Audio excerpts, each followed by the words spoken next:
আরেকবার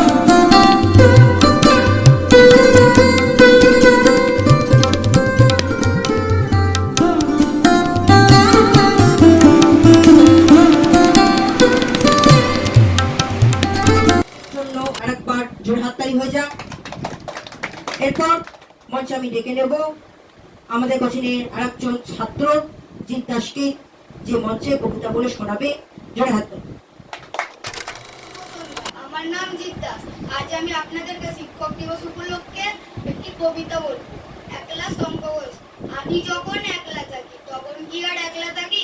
জানো তখন সঙ্গে থাকে তারা, থাকে সবুজ গাছপালা, তার ভিতর চলে যায় পথ দাবি। ঠিক যদি দিই সারা, একটা আছে কাঠবিড়ালি, আমার দিকে তাকায় খালি, এদিক ওদিক টানতে থাকে আমায়। যেই না তাকে ধরতে যাবো ভুলিয়ে দেয় সব হিসেবে।